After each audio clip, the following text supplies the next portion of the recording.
Assalamu alaikum wa rahmatullahi wa barakatuh. My name is Tay Amari Little, also known as Tay. I am a Black gender variant diviner, Muslim, conjure woman, protector for the unborn, and overall lover of research and history. I work with my spirits and that of my clients to create handmade prayer blankets, to run birth work services for specific lineages, to create writings, Tay in the Water podcast, and operate other spirit-led projects, which is ultimately done with the purpose of reconnecting Black lineages and fighting for Black indigenous power. Now, when it comes to my personal religious life, a lot of people think that in order to practice a freer Islam or a more mystical Islam, that it has to be Sufi, when that's not true. Sufism is so great, it really is. But I do deeply know the way that I practice to be an ancestral inheritance that I'm continuing on and forever will be a student of. Like, have you seen West African non-Sufi pre-colonial practices of Islam? Because it's just so amazing. My Islam, this inheritance, it really is one where being queer was already part of the agenda in the first place. You know, it is an Islam where working with my ancestors was something that was already granted. I learned my Islam the best from my great and amazing Black Muslim queer traditionalists and diviners that I come from, my own ancestors, where it was not an issue for them to remain fully committed to the integration of their spirit teams to the spiritual system of Islam and just to understand the spirit sciences of Islam so phenomenally in the way that they do. Now, when I talk about being a conjure woman, Hoodoo is technically the first distinctly Black American religion of this land. So when I say that I practice it, I don't mean that I practice Southern folk magic or something that's open to everybody, because that's wrong. But specifically the blend of religions of many enslaved Africans of what is now the US that turned into one big religion and traditional system that both guards and consistently is informed by Black life. My politics revolve around Black queer spirit-led militancy, which basically means if our spirits ain't involved in the organizing work that we're doing or whatever it is that we're saying that we're doing for the community, then I don't want it. Queer and trans liberation is Black liberation, and Black liberation is inherently spirit work. And one of my favorite places to dive into this topic is Tay in the Water podcast, where there's significant focus on Black gender, Black queerness, the end of this world, and the coming of the next, astrology, and ultimately working with spirits. It's not just about highlighting us or something that's like for the sake of visibility. Visibility can only do so much, as we know, but this is specifically exploring conversations informed by our spirits about the genders that we possess or that possess us, the genders that we were destined to harmonize with. And just like also allowing us space to understand the spiritual functions of gender too, and how oftentimes colonial languages and even human languages in general will be suffocating and oftentimes completely insufficient to accurately describe these things or give this language. And why I'm bringing this up is because there's so much in my life about Black queer people restoring their spiritual power after it being traumatically disrupted by anti-Blackness.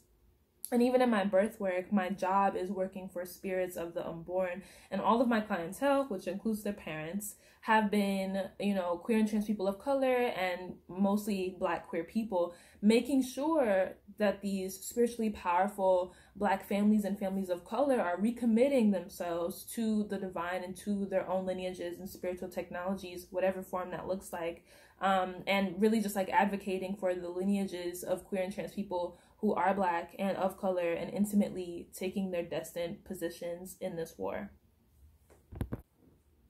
When it comes to faith and queerness, in terms of my own personal history and any internal challenges that I may have had, honestly, I feel like I got over it and got through it relatively quickly.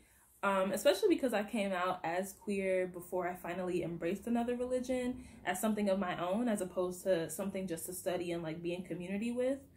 Also, nobody could ever give me a good reason as to why queerness would be wrong.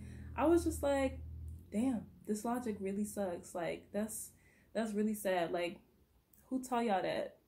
The colonizers? Like, it's just, there was never good logic. So, for me to, have to reconcile my faith and queerness, sure, there were definitely struggles, but a lot of it came from outside pressures. And if anything, what was more of a challenge for me to work through was affirming the existence of how I practice like multiple faith systems at once.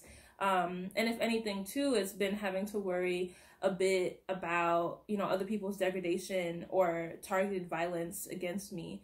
And even like beyond myself with Islamic Healing Space of Ann Arbor and IPSI, which technically like is not really a thing anymore.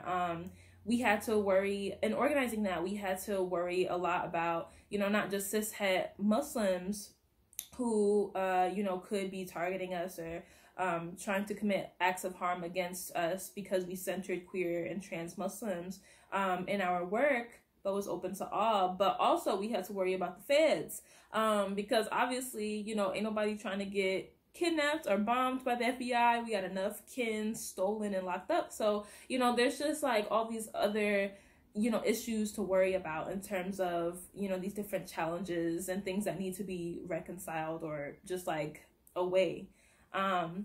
There's definitely no issue with me needing to reconcile my queerness and hoodoo, especially because, the gag is I specifically learned hoodoo from Black, queer, and trans people who for the most part would be considered my elders. And also many of my ancestors are, especially the ones who are closest to me, are queer and trans also. But then here's the thing, when it comes to affirming my faith and my queerness.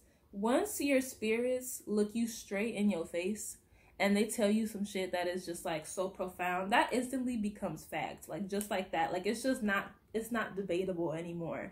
And queerness is one of those things where it's like, okay, yeah, so, and like queerness, what I learned is that queerness can be a whole superpower, if you know what to do, right? And it's a shame that people reject it, they weaponize it, or end up using it harmfully. To be honest, I don't really feel the need to strongly proclaim and ascribe the terminologies of queerness or gendered pronouns to God, but what I will say is when I say La ilaha illallah, there is no God but God, it actually translates itself in spirit to me as Allah is everything and nothing all at the same time. To me, Allah, God, is the interconnectedness of all and all of its manifestations. I will say, yes, though, that understanding the concepts of queerness definitely assisted my understanding of just how limitless possibilities are in the world. I do associate queerness with limitlessness, or at least, at the very least, stretch limits. If you want to honor the queerness of God, it is to honor the omnipresence of God. There's so much beauty in honoring the defiance and resistance to fixed and contained structures and bodies, systems, and binaries, particularly in a world that's been run by oppressive cosmic imperialist frameworks for some centuries now. And I honor God's omnipresence as well as all of its creation. Allah is the source and Allah is love, but as stated too, God is also nothing. God is the power behind all. God is sacred spaciousness, an abundant source of all possibilities. In addition to being everything, God represents the potential for all happenings to happen.